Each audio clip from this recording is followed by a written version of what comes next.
안녕하세요. 이 땅의 일, 영성, 그리고 예술에 대한 통합된 그리스도교 관점을 소개하고 나누기 위해서 기독교 대한선교교회 소금빛교회에서 설립하고 후원하고 있는 파이 미니스트리 통합 입문과정 2023년 성경은 드라마다 9번째 나눔을 시작하겠습니다. 오늘은 산막, 왕이 이스라엘을 선택하시다, 다른 말로는 구속이 계시되다 2장, 그분의 백성을 위한 땅 두 번째 시간으로서 전기 예언서라고 저희가 보통 부르는 사무엘기 상하와 열왕기 상하에 그 안에 담겨져 있는 삼위 하나님의 창조하시고 구속하시는 이야기에 대해서 그 거대 서사에 대해서 함께 이야기를 나누겠습니다. 제가 잠시 기도하고 시작하겠습니다. 거룩하신 하나님, 주님의 이름을 경배하며 찬양합니다. 2023년 성경은 드라마다 9번째 나눔, 이 모든 나눔을 통하여 주님 홀로 영광 받아 주시옵소서. 우리에게 삼위 하나님이 일하고 계시는, 창조하시고 구속하시는 그 놀라운 일들을 온전히 알게 하여 주옵소서. 이 시간 우리를 방해하려고 하는 모든 악한 마귀 사탄 세력들은 나사의 그리스도 예수님의 이름으로 떠나게 하여 주옵소서. 주님, 우리가 겸손히 주님께 우리의 연약함을 고백하오니 주여 우리를 긍휼히 여겨 주옵소서. 시작하는 시간이 오니 마치는 그 시간까지 우리 주 하나님께서 함께 하실 것을 믿음으로 고백하며 살아계신 그리스도 예수님의 이름으로 기도드립니다. 아멘. 사무엘기 상하 그리고 열왕기 상하를 아마 많은 대한민국의 성도님들은 역사서라는 어떤 분류로 이야기를 들었을 것입니다. 왜냐하면 사사기와 같이 역사에 대한 이야기들을 다루고 있기 때문에, 특별히 고대 이스라엘의 왕들에 대한 이야기를 다루고 있기 때문에 아마 그렇게 분류하는 것들을 들으셨을 겁니다. 하지만 솔직히 말씀드린다면 사무엘기 상하와 열왕기 상하는 왕에 대한 이야기, 그렇기 때문에 역사에 대한 이야기를 담고 있는 기록들이 아닙니다. 엘리야나 엘리사 또는 그 이전에 왕들과 함께 있었던 예언자들, 하지만 문서 예언자들이다 라고 보통 얘기하지 않는, 즉 자기의 이름으로 스스로 또는 누군가가 예언의 기록문을 남기지 않았지만 결국에는 이런 예언 활동들이 있었다라는 것을 기록돼 이렇게 사무엘기 상하와 열왕기 상하와처럼 기록되어 있는 이 모든 기록문을 가지고 저희는 전기 예언서라고 이야기합니다.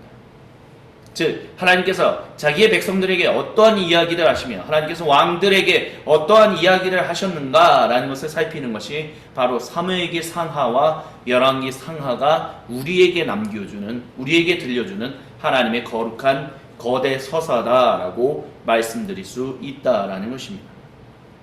그래서 결국에는 이 하나님의 백성들과 함께 더불어서 행하셨던 그 거룩하신 일들이 무엇인지를 우리는 고대 이스라엘의 역사와 함께 더불어 알 필요가 있습니다. 왜냐하면 고대 이스라엘의 역사는 결국 우리의 역사이기 때문입니다. 즉 모든 하나님의 백성의 역사와 관련되기 때문이다 라고 말씀드릴 수 있습니다.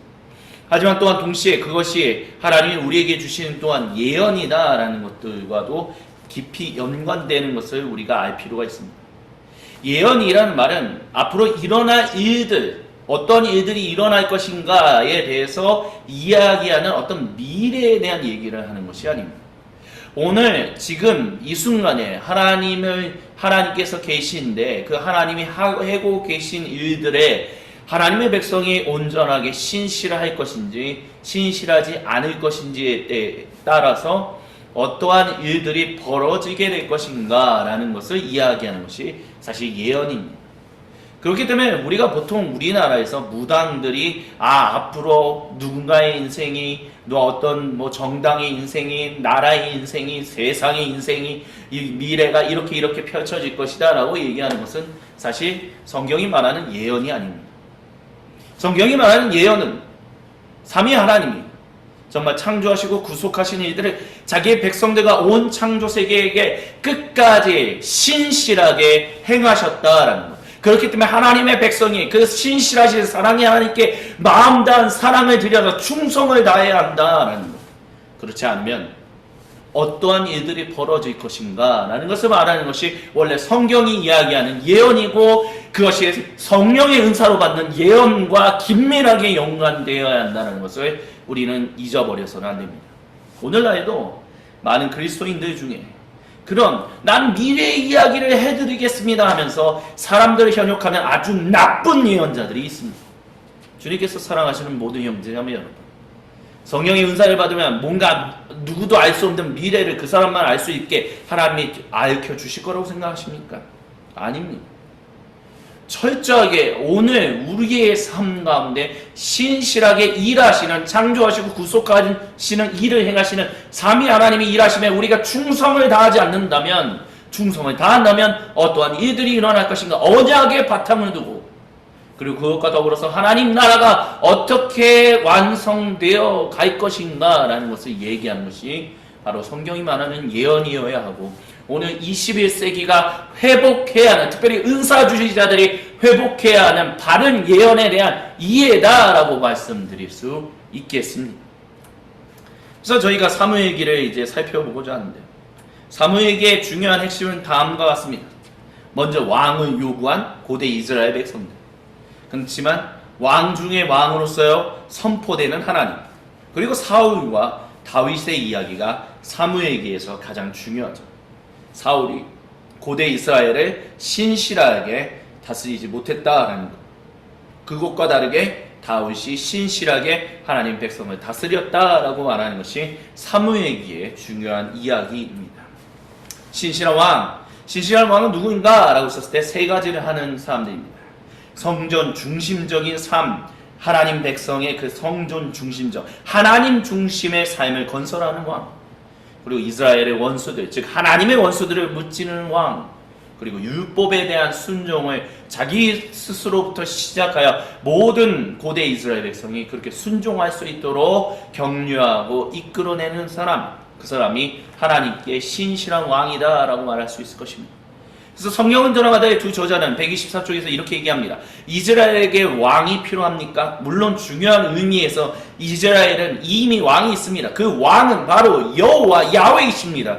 그러나 이스라엘이 야훼께 계속해서 신실하도록 하는데 적합한 인간 지도력, 리더십은 어떤 종류였는가 라는 부분들을 살피는 것이 사무엘기가 또 열왕기 상하가 보여주는 중요한 이야기다라고 얘기하고 있습니다. 포스티면스 교수님은 특별히 사사기에 나왔던 사사들의 지도력은 카리스마틱한 지도력이다라고 얘기해요. 위기에 응답하고 지도력을 발휘하여 사람들을 구했던 영감, 즉 성령님의 충만한 인재를 받았던 지도자들, 삼손, 운니엘, 에훗, 삼갈, 사무엘, 입다, 드보라, 그리고 기드온 등을 이야기할 수 있을 것입니다. 이들은 상황에 따라서 부각된 은사와 달란트에 기반을 두고 하나님의 영의 충만한 인재 가운데서 사사들, 즉 지도자가 되었습니다. 어떻게 지도자가 형성되는가 라고 했을 때 리더십, 즉 큰 L은, 지도력은 small L, 즉 지도자의 기능, 펑션과 followers, 추종자들, 그리고 situation이 하나로 결합되는 것이 지도력이 형성되는 것이다 라고 얘기할 수 있습니다.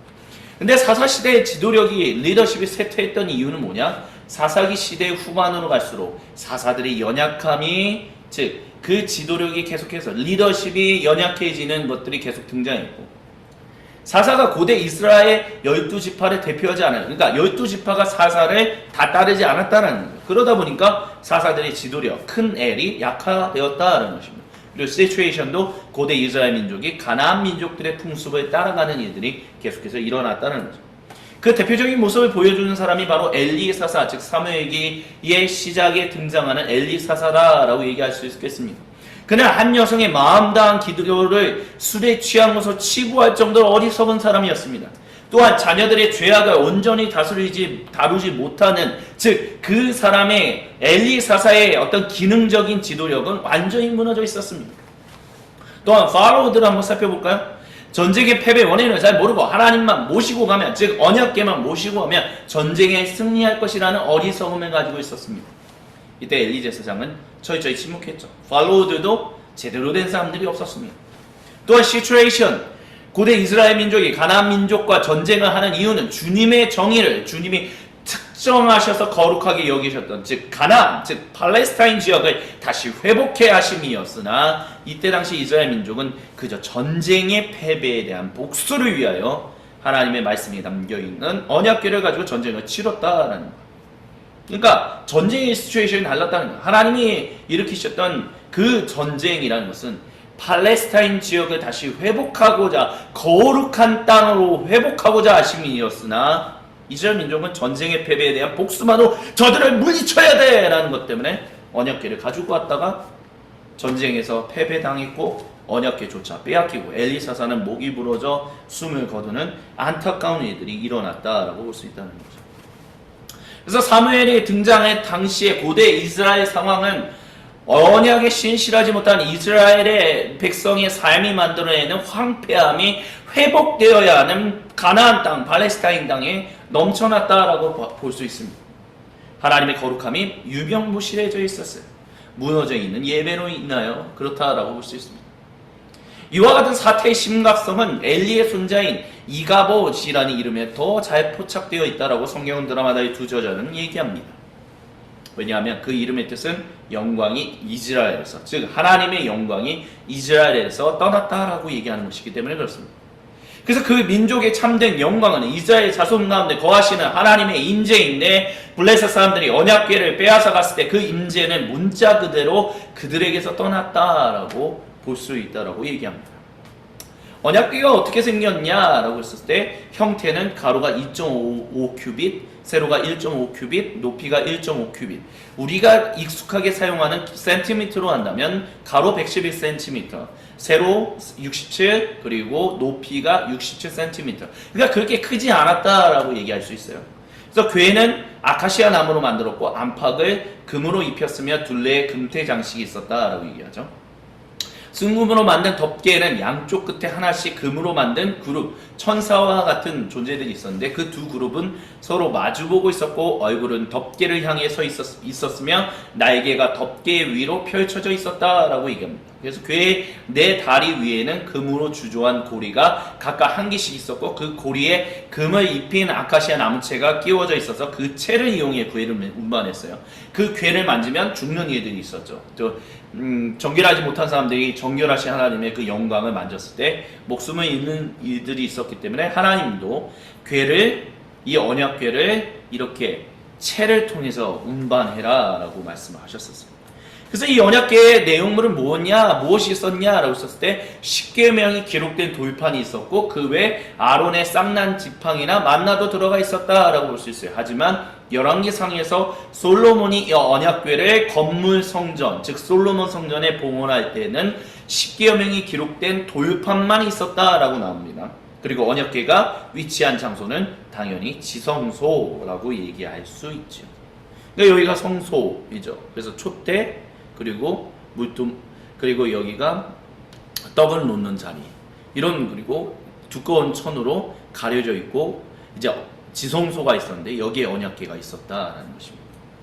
이 언약궤를 빼앗겼다라는 거예요. 아벡 전투에서 자신들의 패배를 복수하기 위하여 언약궤까지 동봉한 전투였으나 그 결과는 철저한 패배였다라는 것입니다.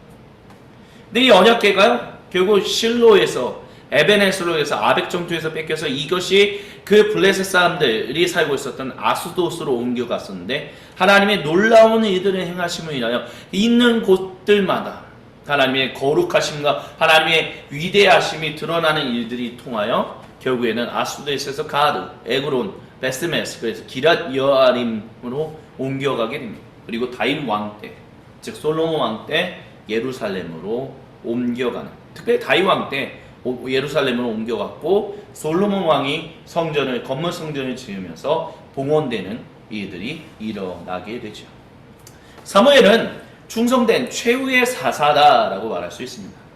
삼손처럼 사무엘도 나시린이었습니다. 그러나 삼손과는 달리 사무엘은 참 나시린이었다라는 것을 보여줍니다. 그래서 그는 용감하게 이스라엘을 적으로부터 구해내고 이스라엘 안에서 일어난 분쟁을 지혜롭게 해결하는 카리스마틱한 지도자였다라고 얘기할 수 있어요.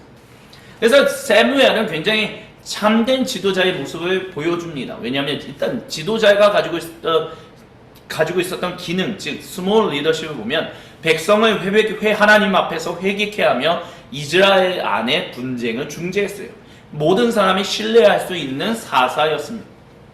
또한 팔로워스들, 추종자들을 보면 야훼 하나님을 사모하고 회개하며 모든 이스라엘 민족이 12지파가 다 사무엘을 따랐어요. 그리고 야훼 하나님의 돌아오심을 간절히 바라고 기뻐했죠.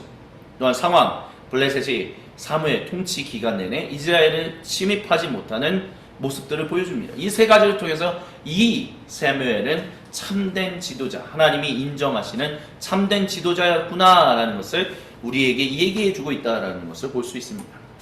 그런데 그런 상황 가운데서 이제 시간이 지나서 고대 이스라엘의 장로들이 사무엘에게 왕을 요구하는 일이 등장했다는 거죠. 노인이 된 사무엘과 그의 아들들이 올바르지 못한 것이 이것에 대한 단초를 제공했어요. 근데 장로들의 욕구도 참 잘못되었다라고 사무엘기는 우리에게 얘기해 줍니다. 장로들이 왕을 요구하는 것은 다른 민족들처럼 안정적으로 힘센, 즉 사무엘이 결국 숨을 거두게 되면 또 다른 기드온 때 그런 일이 일어났었잖아요. 기드온이나 사사가 죽고 난 뒤에 일어났던 수많은 혼돈들, 사무엘 때도 마찬가지라는 거예요. 사무엘 참 괜찮은 사람인데 그 아들들은 참 엉망진창이었다는 거예요. 그러다 보니까 이러면 또 우리는 힘들어지는데 그럴 바에는 차라리 계속해서 대를 이어서 우리를 온전하게 안정적으로 힘센 나라를 이루고 살게끔 만들어주는 왕이 필요하다라고 장로들은 여겼다는 거죠. 근데 중요한 것은 고대 이스라엘 민족이 참되게 하나님의 백성답게 안정, 즉 샬롬, 번영을 누리면서 평안을 누리면서 살아가게 하시는 분은 누구다? 오직 야훼 하나님밖에 없는데 이들은 이것에 대한 인식과 믿음 고백이 어쩌면 줄어들었다라고 볼 수 있다는 거죠.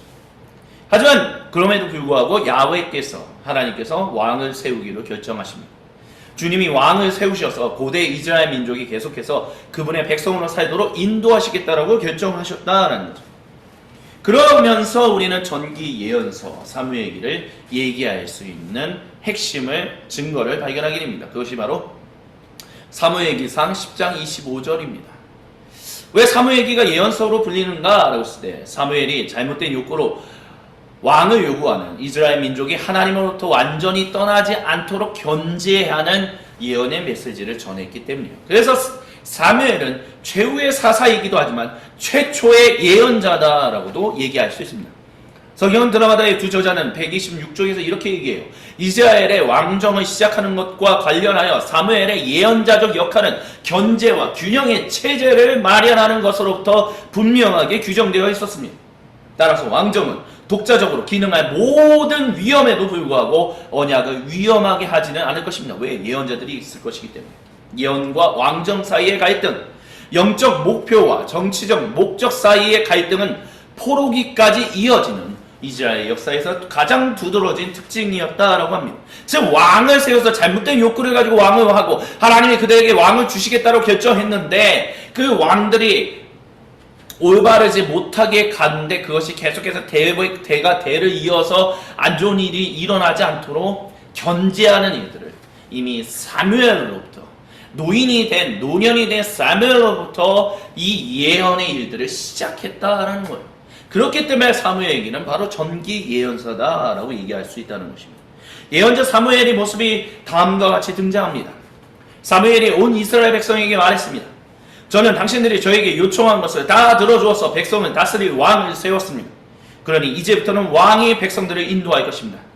저는 이제 늙어서 머리가 희게 새었고 제 아들들이 이렇게 당신들과 함께 있습니다. 저는 젊어서부터 오늘까지 당신들을 지도하여 왔습니다. 제가 여기 있으니 주님 앞에서 그리고 주님께서 기름 부어 세우신 왕 앞에서 저를 고발할 일이 있으면 하십시오. 제가 누구의 소를 빼앗은 일이 있습니까? 제가 누구의 나귀를 빼앗은 일이 있습니까? 제가 누구를 속인 일이 있습니까? 누구를 억압한 일이 있습니까? 제가 누구한테서 뇌물을 받고 눈 감아 준 일이 있습니까? 그런 일이 있다면 저를 고발하십시오. 제가 여러분에게 갚겠습니다. 그러자 이스라엘 백성이 대답했습니다. 우리를 속이시거나 억압하신 적이 없습니다. 누구에게서든지 무엇 하나 빼앗으신 적도 없습니다. 사무엘이 그들에게 말했습니다. 당신들이 제게서 아무런 잘못도 찾지 못한 것에 대하여 오늘 주님께서 증인이 되셨고 주님께서 기름 부어 세우신 왕도 증인이 되셨습니다. 그러자 온 백성이 그렇습니다. 주님께서 우리의 증인이 되셨습니다 하고 대답했다라고 사무엘기상 12장 1절부터 5절이 우리에게 이야기합니다. 다시 한번 질문해보죠. 왕을 세우는 것이 옳은 일이었는가? 일단 우리는 신명기 17장을 통해서 어떠한 왕이 이스라엘에서 세워져야 하는지에 대해서 나오는 이야기를 볼 수 있습니다. 사무엘은 그리고 온 이스라엘 앞에서 왕에게 기름 부음으로써 야훼 하나님이 세우시는 왕이 중요함을, 즉 이것은 하나님이 기름 부으시는 분이다. 다시금 고대 이스라엘 백성들에게 일깨웠어요. 그 왕은 이제 야훼 하나님의 메시아로서 살아가는 존재다라고 얘기할 수 있습니다. 윌리엄 덤브레, 구약 성경학자였던 윌리엄 덤브레는 이렇게 얘기했습니다. 구약의 종말론은 언제나 과거의 구원 역사에서 나온 내용으로 미래의 모습을 내다본다라고요. 성경 드라마다의 두 저자는 이렇게 얘기합니다. 구약의 왕과 오실 메시아 구세주 사이에는 이러한 연관성이 있었기 때문에 이스라엘의 군주제가 어느 정도까지 긍정적으로 발전하느냐 하는 문제는 중요한 것이었다라고 얘기를 해요. 또 더불어서 하나님이 이스라엘에게 주신 원래의 약속들 가운데 하나는 이스라엘로 한 위대한 나라가 되게 하시겠다라는 것이었습니다. 그리고 강한 정치 지도력은 국가가 되는데 중요한 한 부분이었다라고 얘기합니다. 이런 모든 것들을 통해서 우리가 얘기할 수 있는 것은 왕을 세우는, 그때 당시 왕을 세우는 일은 필요한 일이었고 하나님 보시기에 옳은 일이었다라고 말할 수 있다라는 것입니다. 왜냐하면 야훼 하나님이 왕을 세우신 것이 다윗 언약 메시아로 연결되기 때문입니다. 그래서 맨 처음 세워진 왕이 사울이죠. 사무엘과 만났습니다. 사무엘기상 10장이 기록되어 있죠. 사무엘이 야훼의 뜻을 따라 그에게 기름 부었습니다. 그리고 사울은 블레셋을 물리치며 사람들로부터 예언자가 되었다는 칭송을 들었습니다. 주님의 영이 그에게 임했고 새 마음을 입었죠. 또한 사무엘기상 10장에는 왕으로 등극하는 사울의 모습이 나타납니다. 사무엘의 주도로 야훼 하나님의 뜻 가운데서 사울이 왕으로 세워집니다. 그러나 아직 사사와 같은 느낌의 왕, 특별히 사사기 후반에 등장했던 그런 사사들, 그런 모습으로 등장해요. 왜냐하면 사울이 기브아에 있는 자기의 집으로 돌아간다. 아직 왕으로서 거주해야 할 곳이 없었다. 이렇게 볼 수 있다는 거죠. 또 몇몇 사람들은 그가 왕이다라는 것을 인정하지 않는 그런 모습이 등장합니다. 하지만 사무엘기상 11장을 통해서 우리는 암몬 족속과 전쟁하는 사울의 모습을 봅니다. 요단강 동쪽에 정착한 이스라엘 지파를 도우러 사울이 일어섰고 이스라엘 12지파가 그에게 동조했습니다. 주님이 그렇게 도우셨죠. 그래서 전쟁을 승리했어요. 이 승리는 사울이 진실로 하나님이 기름 부어 세우신 참된 왕으로 고대 이스라엘 민족 전체에게 완전히 자리 잡는 중요한 근거가 되었습니다. 근데 이제 우리가 조금 이제 이거는 번외로 이제 살펴볼 수 있는 건데요.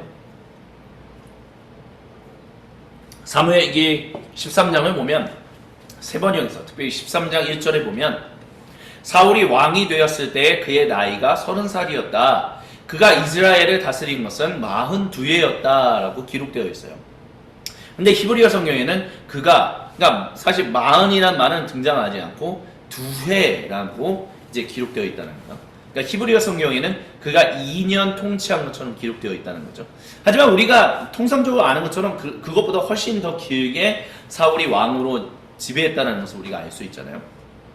이에 비해 이제 세번역에서 사도행전 13장 21절에 보면 사울이 40년 동안 통치했다라고 기록이 돼요. 그러면 이게 뭐냐? 왜 사무엘기 13장에는 왜 겨우 2년밖에 이제 왕으로 이스라엘을 다스리는 것밖에 안 된다라고 얘기했을까라고 했을 때 고대 이스라엘의 성경적 역사라는 곳에서 이제 이안 프로반, 필론, 트래플 롱맨 3세 3명의 저자들은 40년이라는 기간이 사무엘과 사울의 기간 모두를 가리킬 가능성이 높다라고 말을 해요. 그래서 이를 토대로 이 세 명의 구약 성경학자들은 사울의 통치 기간을 한 20년 정도로 삼는다라고 얘기합니다. 또한 이를 통해 저자들은 헤브론에서의 어떤 이렇게 오버랩되는 겹치는 이제 그런 통치 기간이 있었다. 이제 사무엘과 사울 간에 그렇게 이제 볼 수 있다라고 본다라는 거죠. 그래서 이를 통해 저자들은 헤브론에서 다윗이 통치하기 시작한 것이 대략 주전 1010년경이지 않았겠는가라고 얘기합니다. 그걸 왜 이게 중요하냐라고 했었을 때 예전에도 한번 말씀을 드린 적이 있지만 고대 이스라엘의 역사에 대해서 우리가 가지고 있는 성경의 이야기 외에 고고학적인 증거는 생각보다 많지 않다라고 말씀드렸기 때문에 과연 다윗이 우리가 보통 알고 있는 우리가 보통 얘기하는 BC, AD, 기원전, 기원후, 주전, 주후 언제인가라는 것과 연관시켜서 이제 좀 알고 싶은 마음들이 있잖아요. 근데 우리가 가지고 있는 고고학적인 증거가 그렇게 많지 않다 보니까 과연 정확하게 언제인가라는 부분에 있어서 고대 이스라엘의 역사, 사사들이 다스리고 예전에 말씀드렸던 것처럼 모세를 통해서 과연 이집트의 어느 신왕조 때 15세기냐 13세기냐 주전 13세기냐 언제 과연 출애굽하게 되었는가 이런 것들에 대해서 우리가 정확하게 명확하게 얘기할 수는 없다라는 거죠. 하지만 이제 점점점 다윗과 솔로몬으로 오면 올수록 우리는 좀 더 연대를 추정하는 데 있어서 우리가 좀 더 알 수 있는 여러 가지 자료들이 있다. 이제 이렇게 얘기할 수 있다는 거예요. 그래서 이제 다윗의 통치를 대략 주전 1010년경으로 잡는다라고 얘기했다는 거죠. 근데 이제 사무엘기상에서 결국 사울에게 있어서 참 안타깝지만 또 우리가 살펴봐야 하는 중요한 주제는 왜 그리 빨리도 하나님의 버림을 받았는가입니다. 사울은 블레셋과의 전투에서 길갈에서 사무엘을 기다리지 못하고 직접 번제물을 올렸다라는 기록이 사무엘기상에 기록되어 있습니다. 사무엘은 이에 대해서 책망했죠. 어떤 성경학자들은 사무엘이 이스라엘이 왕을 세워달라는 것에 개인적으로 기분 나빠했다는 것을 이것과 연관해서 사무엘이 사울을 냉정하게 대하는 냉혹한 인물 아니었겠냐라고 합니다. 그래서 사울이 결국 그로부터 배제당한 어떤 정치적인 이유가 있지 않았겠느냐라고 얘기한다라는 거죠. 근데 이제 우리가 또 살펴봐야 할 것 중에 하나는 뭐냐면요. 사울이 자신이 왕이 된 다음부터는 자신의 왕권을 강화시키는데 온 힘을 집중했다라는 것을 살펴야 돼요. 그렇기 때문에 그는 사무엘을 통해서만이 하나님이 예배를 받으시는 것을 인정하고 싶지 않은 모습이 있어서 결국에는 그의 불안한 모습과 더불어서 사무엘이 도착하기 전에 그가 예배를 직접 드린 게 아니겠냐 이렇게 볼 수 있습니다. 어찌됐든 이런 사울의 태도는 아말렉과의 전투 이후에 그가 취한 행동에서 더 구체적으로 나와요. 그는 하나님의 뜻을 따라 아말렉 왕을 처형하지 않았고요. 하나님께 예배한답시고 많은 재물을 가져왔습니다. 이에 대한 사무엘의 경고로 결국 주님이 사울을 버리신다라고 했을 때는 그는 온 힘을 다한 회개보다는 자신의 체면을 유지하는 데만 급급한 모습을 보이죠. 그래서 성경 드라마다의 두 저자는 사울은 어떻게든 하나님의 복을 얻어내려다 도리어 그것을 빼앗겨 버렸다라고 얘기합니다. 이에 비해서 다윗은 사울과는 다른 행동을 취하는 것을 우리는 사무엘기상 하를 통해서 살펴볼 수 있습니다. 사울의 뒤를 이어서 사무엘로부터 기름 부음 받은 다윗은 초기엔 사울과 좋은 관계를 유지하다가 그를 향한 사울의 광기로 인해서 이제 원수가 되죠. 사울은 도망간 다윗을 쫓아 그를 죽이고자 했고 다윗은 사울을 몰래 암살할 수 있는 기회를 여러 번 가졌어요. 하지만 그는 하나님이 기름 부으신 자이기 때문에 내가 그의 목숨을 해할 수 없다라는 그 하나님에 대한 경외의 심으로 죽이는 행동을 하지 않았습니다. 이와 같은 모습은 결국 우리에게 하나님이 행하신 일을 자신의 생각과 마음으로 바꾸지 않겠다라는 다윗의 올곧은 마음과 태도를 보여줘요. 그래서 이것과 관련해서 성경 드라마의 두 저자는 이렇게 얘기합니다. 하나님은 이스라엘을 향한 그분의 주권적 통치를 원활하게 하고 용이하게 하는 그분 아래의 왕, 이스라엘 자손들이 언약의 부르심대로 살 수 있도록 해주는 왕을 원하셨습니다. 이것이 바로 하나님이 이스라엘의 첫 번째 인간 왕의 불순종을 그토록 단호하게 다루셔야 했던 이유다라고 이야기합니다. 그리고 사도행전 이제 다윗에 대한 얘기가 사무엘기 상하의 전체 주제가 되죠. 사도행전 13장 22절을 보면 다윗은 하나님의 마음에 합당한 왕이었다라는 고백이 실려 있습니다. 어땠기 때문에 그러냐라고 썼을 때 첫 번째는 다윗은 그의 행동에 대한 결과를 보지 못한다 할지라도 계속해서 옳은 일을 했기 때문이다 라고 말할 수 있습니다. 그는 하나님의 마음에 합한 사람이었습니다. 시편 32편은 죄 없는 다윗은 확실히 아주 정직한 사람의 복을 안다라고 주장할 수 있었으나 실제로는 그러지 않았다라고 얘기해요. 다윗은 하나님과 하나님의 목적에 대한 열정을 누구보다도 크게 가지고 있었고 그것이 무엇이었냐? 바로 하나님의 목적. 사랑과 정의를 품은 인류 공동체를 건설하며 믿음, 소망, 그리고 사랑을 품은 신앙 공동체를 만들고자 열의를 다했다. 실제로 자신의 일의 결과를 보지 못한다 할지라도 계속해서 옳은 일을 했다라고 우리는 볼 수 있습니다. 두 번째, 다윗은 하나님의 뜻에 대쪽같이 헌신했다라고 열왕기 11장 4절, 역대기상 9장 4절을 통해서 우리는 알 수 있습니다. 그는 하나님을 예배하는 성전을 건축하기를 원했었으나 하나님이 이를 거부하셨고 그의 후계자 왕 솔로몬이 짓도록 하셨죠. 다윗은 모든 것을 하나님께 맡겼고 상담했으며 매일의 삶에 있어 매우 중요한 분, 즉 하나님은 매일의 삶에 있어서 매우 중요한 분으로 여겼다는 것. 하나님께 매일 기도했다는 것. 하나님께 푹 빠져 살았으며 어느 것보다 하나님을 즐겁게 하고 그분의 임재를 원하는 그런 인생을 살았다. 그렇기 때문에 하나님의 마음에 합당한 왕이었다라고 성경은 얘기한다는 것입니다. 라이언워드 리버는 이렇게 얘기해요. 우리 생애 동안 성취할 수 있는 것보다 가치 있는 것은 없습니다. 그리하여 우리는 반드시 희망에 의해 구출되어야만 합니다. 어떤 즉각적인 역사의 맥락에서 완전한 감각을 만드는 것보다 아름답거나 좋은 것은 없습니다. 우리는 그렇기에 믿음에 의해 구원받아야만 합니다. 오직 우리는 믿음만을 완성케 할 수 있습니다. 우리는 그렇기에 반드시 사랑에 의해 구원받아야 합니다. 우리의 관점에서 미덕이 없는 행동은 우리 친구나 또는 적의 관점에서는 미덕의 행동입니다. 우리는 그렇기에 사랑의 마지막 형태인 용서에 의해 구출되어야만 합니다. 그가 하나님께 대쪽같이 헌신함, 또한 그의 행동에 대한 결과를 보지 못한다 할지라도 계속해서 옳은 일을 했다는 것. 방금 전에 말씀드렸던 것처럼 내가 사울을 절대로 해할 수 없다. 하나님이 그에게 기름 부으셨기 때문에.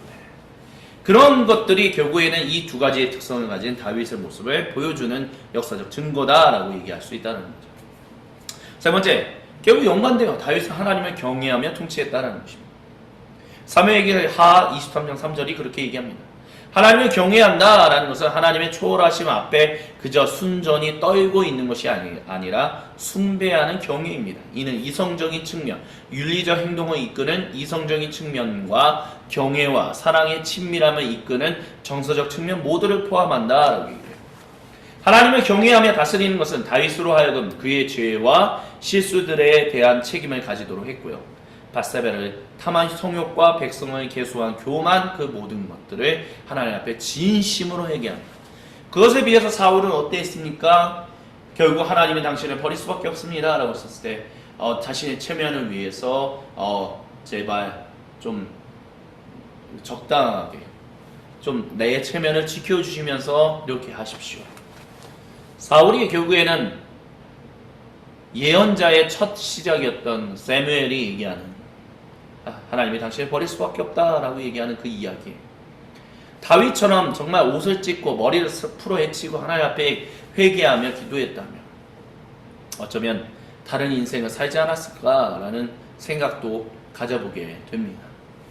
그런 것들이 차이점이 있었다. 하나님의 마음에 사울이 합당하지 못했고 다윗이 합당했다. 사울이나 다윗이나 둘 다 하나님 앞에서 결정적인 잘못들과 죄를 범했으나 사울은 합당하지 못했고 다윗이 합당하다라고 이야기되었던 이유는 바로 하나님을 참되게 경외하며 통치하는 다윗의 모습이 있었기 때문이다 라고 아마 얘기할 수 있을 것입니다. 그래서 결국 그의 왕위가 아브라함 언약, 신해성 언약으로 접붙임됩니다. 성경 드라마다의 두 저자는 130쪽으로부터 131쪽을 통해서 이렇게 얘기해요. 하나님은 다윗과 언약을 맺으시면서 첫 번째 다윗의 이름을 위대하게 만들어 주시겠다는 것. 두 번째 그분의 백성 이스라엘을 위해 한 곳을 정하여 그들을 심고 적들이 그들을 해하지 못하게 하시겠다는 것. 세 번째 그들의 원수들에게서 벗어나 편히 쉬게 하시겠다는 것. 네 번째 다윗 왕조를 세우시겠다고. 다섯 번째 다윗의 아들로 하여금 하나님의 영원한 집을 짓게 하시겠다라고 약속하셨습니다.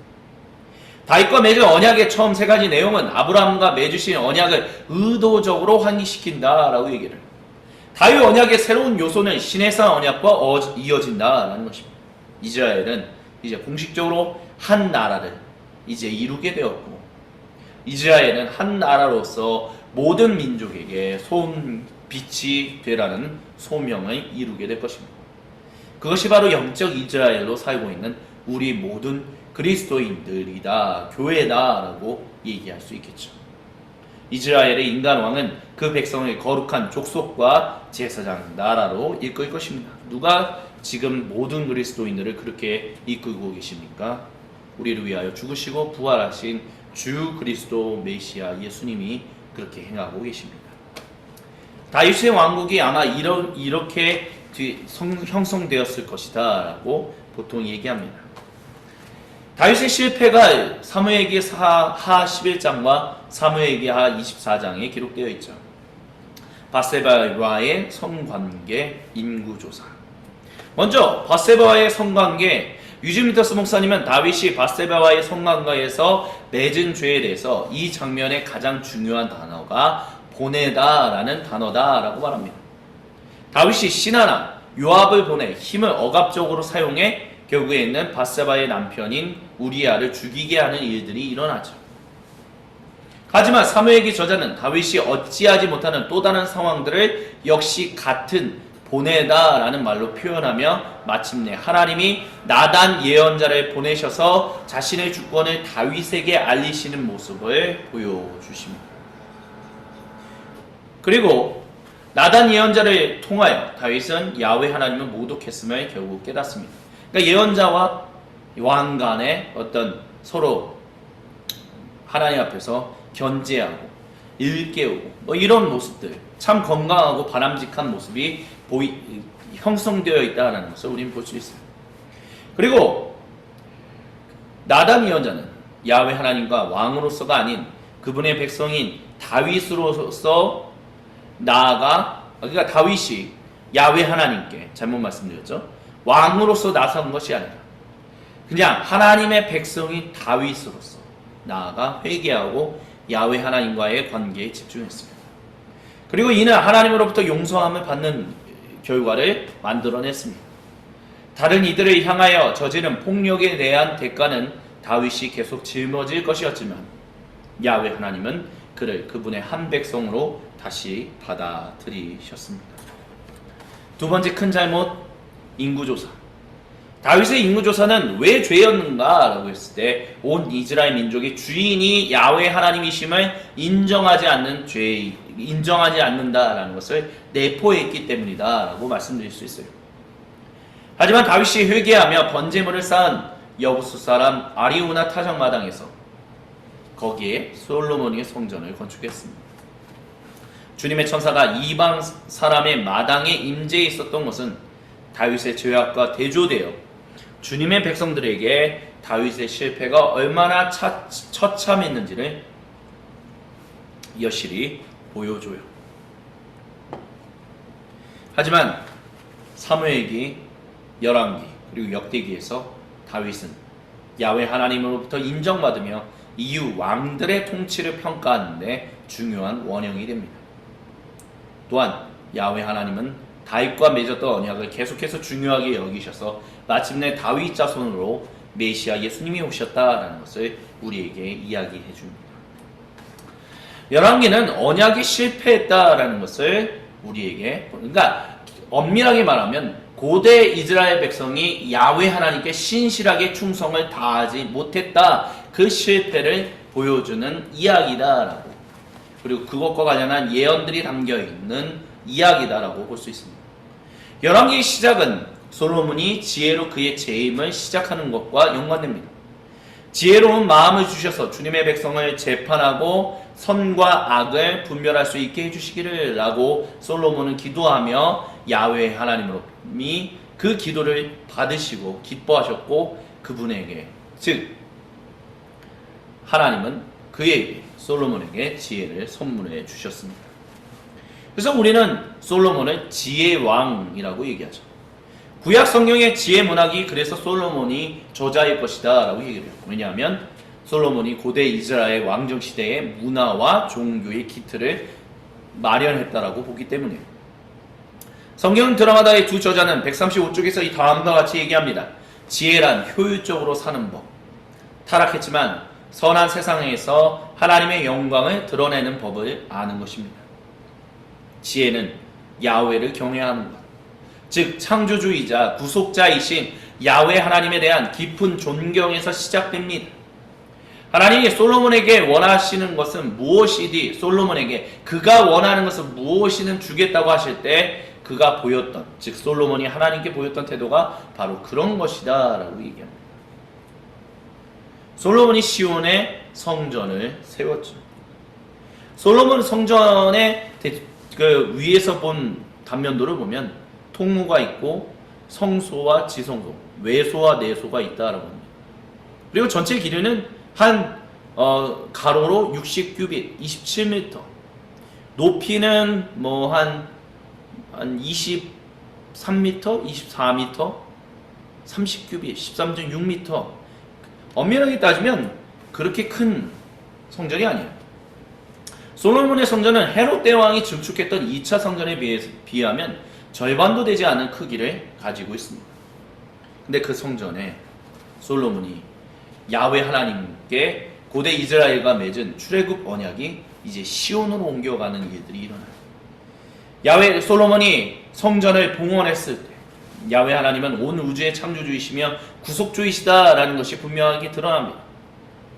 이 야훼 하나님이 자기의 백성으로 임재하셨고 이에 대한 분명한 인식이 솔로몬의 봉헌 기도에서 흘러나오죠. 그래서 솔로몬의 성전 봉헌 의의가 어떠냐라고 했을 때 네 가지로 얘기할 수 있습니다. 첫 번째, 야훼 하나님이 고대 이스라엘 민족에게 약속하신 땅의 정착이 완성되었다라는 것. 두 번째, 야훼 하나님의 이름이 그분의 백성으로 인해서 찬양받는다라는 것. 세 번째, 이방인이 고대 이스라엘 민족을 통해서 야훼 하나님의 이름을 온전히 알게, 중요한 핵심은 온전히 알게 된다라는 것입니다. 그리고 네 번째, 에덴 동산의 회복에 대한 강력한 표징이 담겨 있습니다. 여기까지는 참 좋았어요. 하지만 결국에는 솔로몬이 실패함으로 그 나라가 둘로 나눠지게 됩니다. 그 이유는 첫째, 이방 신을 섬기는 산당이 고대 이스라엘 여기저기에 계속 위치했고 거기서 제사가 진행되었어요. 성경 드라마다의 두 저자는 솔로몬은 바알들을 숭배했던 산당에서 하나님께 예배 드리는 것에 반대하지 않았다라고요. 거기에 분명히 혼합주의의 위험이 있음에도 그렇게 했다라고 얘기합니다. 둘째 이유는 자신의 왕권 강화를 위해 궁전을 크게 짓고 이를 위해 하나님의 백성인 이스라엘을 자신의 왕권 강화를 위해서 노예처럼 대했다라는 것입니다. 그래서 솔로몬 시대의 성전 지역이 이렇지 않았겠냐라고 했었을 때 성전이 이 정도였다면 그것과 비교해서 이제 솔로몬의 궁전이 훨씬 더 화려했다는 것을 우리가 볼 수 있다라고 얘기합니다. 세 번째 이유는 솔로몬이 역시 자신의 왕권 강화를 위해 수많은 이방 여성을 아내로 취했고 그로 인하여 새로운 이방 신들이 고대 이스라엘에게로 소개되고 예배되기 시작했기 때문이다라고 얘기할 수 있습니다. 그래서 북이스라엘과 솔로몬이 죽고 난 이후에 북이스라엘과 남유다가 갈라지게 됩니다. 북이스라엘을 시작한 여로보암 1세, 하지만 그는 초대 때부터 실패한 왕입니다. 나라가 나뉘고 난 이후에 북이스라엘 왕국에 속한 고대 이스라엘 민족들이 예루살렘, 즉 남유다 왕국에 속하 있는 예루살렘에서 예배드리지. 왜? 자신의 왕권 강화를 위해서 솔로몬이 했던 것처럼 똑같은 일을 했다는 거예요. 단과 베델에 금송아지를 세우고 거기서 하나님을 예배할 수 있다라고 얘기했어요. 거짓 얘기를 한 것이죠. 참되게 하나님의 백성이 율법에 신실하게 충성하며 살아갈 수 있게 이끌어야 할 것이 왕의 역할인데도 불구하고 그는 열 지파의 고대 이스라엘 민족의 삶을 완전히 우상 숭배라고 말하는 엉뚱한 방향으로 이끌어갔기 때문에 결국 그는 실패한 초대 왕이 되어버렸습니다. 그래서 북왕국은 망하는 그 순간까지 우상 숭배에 빠지게 되어버리는 안타까운 역사가 흘러가게 됩니다. 그래서 분열 왕국 북이스라엘을 보면 우리가 살펴본다면 여로보암 1세 때 22년을 통치했는데 이때 당시 예언자가 아마 아이야 이또, 그 다음에 세 번째가 바하사 예후, 그리고 이제 아합이 7대인데 이때가 제일 중요하죠. 엘리야, 엘리사, 미가야, 그리고 아하시아 때까지 요람, 예후 때까지 엘리사가, 그래서 요아스 때까지 활동한 것을 보게 됩니다. 그리고 이제 우리가 보통 문서 예언자라고 얘기하는 요나, 아모스, 호세아 등이 등장하게 됩니다. 엘리야와 엘리사는 열왕기상 하에서 매우 중요한 사람입니다. 왜냐하면 엘리야와 엘리사가 신실치 못한 이스라엘을 맞섰기 때문입니다. 북이스라엘 왕국과 남유다 왕국의 야훼 하나님과 우상을 함께 숭배하는 이 혼합주의는 동일하게 일어나고 있었어요. 물론 남유다 왕국은 북이스라엘 왕국보다는 조금 괜찮은 왕들이 있었다라는 것을 우리는 열왕기의 기록을 통해서 살펴볼 수 있습니다. 하지만 결국 크게 다르지는 않았다라는 것을 열왕기의 저자는 우리에게 얘기해 주죠. 그래서 이에 대항하기 위해서 예언자들이 등장합니다. 이들은 야훼 하나님의 기름 부으심을 따라 그때 상황에 맞춰서 일어났어요. 하지만 북이스라엘 왕국의 아합 왕의 죄악에 대해서 야훼 하나님의 공의로우심을 전했던 엘리야 때로부터 예언자 그룹이 등장하는 것을 우리는 보게 됩니다.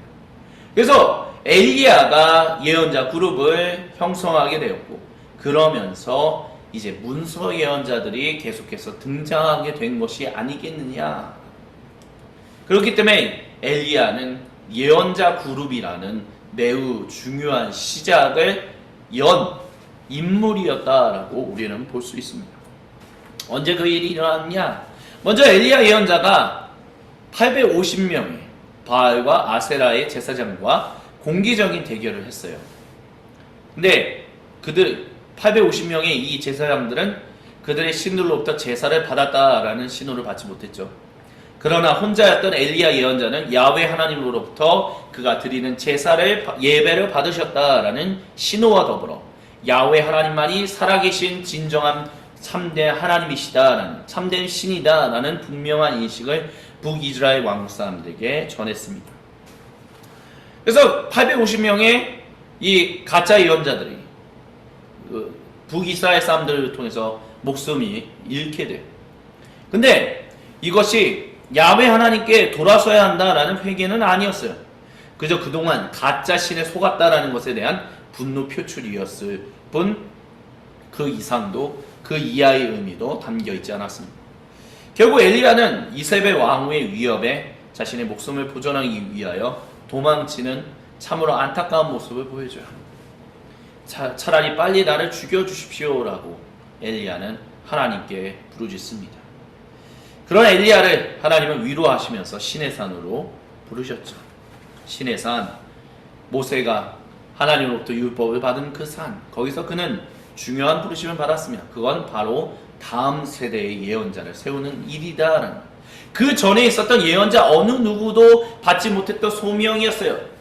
그리고 그 길로 엘리야는 엘리사를 부르고 엘리사는 그의 뒤를 쫓고 예언자 그룹이 형성되어 우리가 알고 있는 문서 예언자들이 등장하기 시작했다라고 우리는 볼 수 있습니다. 엘리사는 엘리야를 계승하는 위대한 예언자입니다. 주님이 엘리야를 데리고 가시고자 할 때 엘리야에게는 예언자 수련생들이 있는데 오직 유일하게 엘리사만이 엘리야를 끝까지 쫓아가며 엘리야를 계승하는 예언자가 되지요. 그래서 엘리야를 계승한 엘리사의 의의에 대해서 성경 드라마다의 두 저자는 이렇게 얘기합니다. 야훼는 엘리야와 엘리사를 통해서 가뭄, 굶주림, 물 부족, 빚, 불임, 질병, 죽음의 문제를 해결하십니다. 바알 숭배자들은 삶의 그러한 영역들이 바알의 손 아래에 있다라고 생각했죠. 그러나 엘리야와 엘리사 예언자가 보여준 것은 야훼 하나님만이 자기 백성의 주인이시며 그들 삶의 모든 측면의 주인이시며 창조세계 전체의 주인이시다라는 것을 보여준다라고 얘기를 해요. 그래서 제가 계속 강조한 수많은 문서 예언자들이 등장한 것이다. 그걸 얘기합니다. 그리고 열왕기 하는 우리에게 몰락하는 이스라엘의 두 왕국을 보여줍니다. 결국에는 북이스라엘 왕국이 멸망한 것이 주전 721년일 것이다 라고 누구로부터 멸망했느냐? 아시리아 제국을 통해서 망하게 되는 것을 우리는 보게 됩니다. 그래서 북이스라엘 왕국이 아시리아 제국에 의해서 망하게 되고 그 참 역사의 아이러니는요. 그 직전에 이제 있었던 왕이 이제 여로보암 2세거든요. 근데 기록을 보면 고고학적인 증거나 이런 것들을 보면 여로보암 2세가 참 많이 기록물이 남아있다라고 얘기를 해요. 고고학적인 증거. 그러니까 그런 것들을 보면 여로보암 2세 시기가 가장 북이스라엘 왕국의 가장 힘이 셌던 최고의 전성기다라고 보통 고고학적인 증거를 통해서는 우리가 볼 수 있거든요.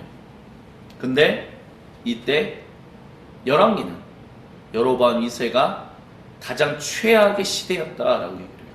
참 오래 또 왕으로서 다스렸거든요. 이때 참 아모스 예언자가 여기저기 돌아다니면서 하나님의 말씀을 또 전했다라고 얘기합니다. 그리고 여로보암 2세가 죽자마자 북이스라엘 왕국은 얼마 못 가 아시리아 제국으로부터 망하게 되는 안타까운 일을 경험하게 되죠. 이와 같은 기록은 우리에게 다음과 같은 사실을 알려줍니다.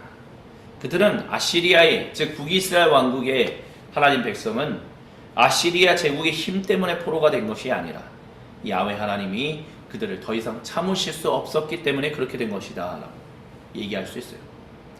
열왕기 저자는 북왕국의 첫 번째 왕 여로보암 1세에게로 주제를 돌리고 다시 어떻게 여로보암이 처음부터 끝까지 북왕국을 오염시킨 반역과 배반에 반복되는 역사를 만들어냈는지에 대해서 얘기합니다.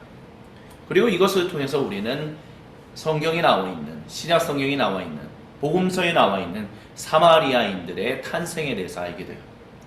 아시리아 제국은 북이스라엘 왕국을 멸망시키고 난 이후에 이스라엘 사람들과 타민족 간의 결혼을 강제적으로 추진했습니다. 그리고 이방인들을 옛 북이스라엘 왕국의 영토로 강제 이주시켰죠. 그러므로 인하여 사마리아인들이 등장하게 되었습니다. 남유다 왕국의 멸망은 그 이후에 한참 뒤, 언제라고 해야 할까요? 609년? 이 정도 되었다라고 이제 얘기할 수 있습니다. 아니죠. 더 뒤로 가죠. 562년 경일 것이다 라고 이제 보는 거죠. 그래서 1차, 2차, 3차의 어떤 여러 가지 전쟁을 통해서 결국에는 남유다 왕국은 신바벨로니아 제국의 이제 포로로 끌려가고 망하게 되는 일들이 일어납니다. 남유다 왕국은 북이스라엘 왕국과는 다르게 히스기야 또는 그 전에 이제 있었던 왕들도 있고요. 몇 명 안 되지만.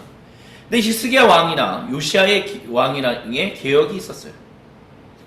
남유다 왕국은 이 주님께로 다시 돌아가자는 개혁이 일으킨 왕들이 있었어요. 근데 참으로 안타깝게도 히스기야 왕이 말년에는 야훼 하나님의 영광을 자신의 영광인 것처럼 자랑하는 잘못을 범했잖아요. 또 요시아 왕의 개혁도 왕국 전형에 영향을 끼치기에는 그의 힘이, 그의 지도력이 너무 약했어요. 자, 안타까운 상황이었다라고도 얘기할 수 있겠죠. 그로 인해서 남유다도 주님의 진노에 의한 멸망을 당하게 됩니다. 왜 이런 일들이 일어나는가? 언약에 대한 반역과 하나님의 심판, 신실치 못한 왕들에 의해서 또 예언자들을 고대 이스라엘 백성들이 거부했기 때문에 이런 일들이 일어났다라고 볼 수 있죠. 북이스라엘이 아시리아에 의해서 강제 추방되었고요. 주전 722년경경에 남유다 왕국이 신바벨로니아 제국에 의해서 포로로 끌려갑니다. 주전 586년. 근데 이것이 끝이었냐라고 했을 때 열왕기는 1차 때 포로로 끌려갔던 여호야긴 왕이 포로로부터 풀려나 자유롭게 살았다라는 희망의 기록을 보여줍니다. 왜 그것이 희망의 기록인가? 하나님이 그들을 영원히 포로로 남게, 노예로 살지 않게, 그 땅에서 거주민으로 살 수 있게. 이게 고대 이집트 신왕조의 노예로 살았던 모습하고는 사뭇 다른 점이 있었어요. 그래서 포로로 끌려갔던 것은 희망이 있는, 즉 포로로서 너희가 계속해서 노예 생활할 것이다 라는 것이 아니라 거기서 너희는 행복하게 살아라. 하지만 너희를 다시 하나님이 약속하신 땅으로 인도하실 것이다 라는 약속이 예레미야 예언자를 통해서 이미 전해졌었기 때문에 그런 것들이 희망의 기록, 즉 여호야긴 왕이 자유롭게 살 수 있도록 풀려난 것을 통해서 우리는 하나님이 예레미야 예언자를 통해서 주셨던 이 희망이 있다는 것을 열왕기 저자는 이 사건을 통해서 보여주고 있다는 것입니다. 그래서 미래를 향한 예언자적 소망이 열왕기 이하의 마지막에 등장합니다. 하나님의 약속이 이기고요, 새 언약 하나님 나라 메시아를 통하여 모이고 순결해진 이스라엘, 열방들이 이스라엘에 매료되는 일들이 일어난다라는 것을 우리에게 보여주고 있습니다. 예, 이렇게 사무엘기와 열왕기를 통해서 우리에게 보여진 그분의 백성을 위한 땅이라는 주제를 이제 가지게 됐네요. 이 중요한 핵심은 이거예요. 고대 이스라엘 민족이 특별히 남유다 왕국이 바벨로니아의 포로로 끌려갔는데 그들의 포로는 노예 생활은 아니었다는 거예요. 다른 점이 있었다는 거예요. 거기서 거주민으로서 살아갈 수 있게 했다는 거예요. 그것과 다르게 그들의 조상이었던 고대 이스라엘 민족은 이 고대 이집트 신왕조의 노예로 살았죠. 억압과 폭력 가운데 살았어요. 하지만 이들은 포로로 끌려갔던 사람들은 사뭇 다른 삶을 살았다라는 거죠. 그것은 무엇이냐? 너희가 지금 포로로 끌려가게 된 것은 너희를 완전히 망하게 돼서 남의 노예로 평생 살아라 라는 이유로 하나님이 그들을 증오하셔서 그들의 죄를 망하게 하신 것이 아니라, 그래서 언약이 깨진 것이 아니라 언약은 계속해서 이어진다라는 거예요. 나의 백성이 하나님의 거룩한 땅에 세워질 것이며 그 백성이 나만을 섬기게 될 것이며 그 일을 통하여 열방의 모든 사람들이, 모든 이방인들이 하나님의 살아계심과 하나님의 사랑을 보게 되고 돌아오게 될 것이다. 그래서 하나님은 끝까지 자기 백성, 그래서 그것을 넘어서 모든 사람들과 온 창조 세계를 반드시 회복하시겠다라는 그 언약을 완전히 이행하시겠다라는 그 신실하심을 보여주기 때문에 비록 그들의 죄로 말미암아 포로로 끌려가긴 했지만 노예 생활이라는 고대 이집트의 신왕조의 그들의 조상이었던 고대 이스라엘 민족과는 다른 삶의 자리에서 살아가게 했다는 거예요. 그것이 바로 예레미야 예언자가 1차, 2차로 포로로 끌려갔던 그 사람들에게 여러분 거기서 정착하십시오. 곧바로 돌아오게 하실 것입니다 라는 가짜 예언자들의 말에 현혹되지 마십시오. 하나님은 70년 뒤에 돌아오게 하실 겁니다. 하지만 기억하십시오. 거기서 여러분이 번성하여 하나님, 당신들은 계속해서 하나님의 백성다운 삶을 살아야 합니다. 왜요? 당신들을 통하여 그 마르두그 섬기고 있는 그 바벨론의 그 하나의 사람들이 하나님의 살아계심과 하나님의 사랑만을 경험해야 하기 때문에 하나님이 당신 백성들을 통하여 그 거룩한 일들을 그 땅에서 행하실 것입니다. 그렇기 때문에 예레미야 예언자는 여러분 거기서 열심히 잘 사십시오라고 1차, 2차 바벨로니아의 포로로 끌려갔던 사람들에게 그와 같은 이야기를 해줬다라는 것입니다. 우리는 이제 계속해서 제2중간기 그 전에 지혜문학의 등장이라든지 포로기 이 모든 상황들을 하나하나 이제 또한 살펴보게 될 것입니다.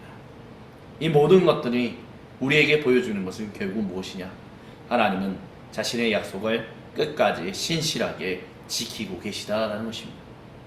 그리고 그 약속은 오늘 2023년 오늘 이 순간에도 동일하게 21세기에도 동일하게 이어지고 있습니다. 여러분, 세상이 특별히 이번 여름 막 폭우가 넘쳐나고 폭염이 환경이 오염돼서 이 큰일 났다, 자연 큰일 났다 이대로 가다가는 망한다. 여러분, 그 현상 중앙에 계시는 세상 사람들이 보지 못하는 하나님의 일하심을 그리스도인들이 바라봐야 합니다. 하나님이 자신의 창조 세계를 그냥 내버려 두지 않으신다. 하나님은 오늘도 창조하시고 구속하시는 일을 온 창조 세계 가운데 행하고 계십니다. 그렇다면 2023년 살아가는 성도의 고백은 무엇이다? 하나님은 이 세상을 망하게 하지 않으신다라는 것입니다. 그것을 믿음으로 고백하며 계속해서 우리는 성경 안에 기록되어 있는 하나님의 창조하시고 구속하시는 그 놀라운 사랑의 거대 서사를 계속해서 살펴보겠습니다. 오늘은 여기까지입니다. 제가 잠시 기도하고 마무리하겠습니다. 거룩하신 삼위 하나님을 찬양합니다. 오 주님, 우리가 주님을 온전히 알고 주님과 온전히 살아가게 하여 주옵소서. 감사합니다. 주님, 살아계신 우리 주 그리스도 예수님의 이름으로 모든 영광과 감사와 찬양을 올려드리며 기도드립니다. 아멘. 감사합니다. 다음 이 시간에 10번째 나눔으로 찾아뵙겠습니다.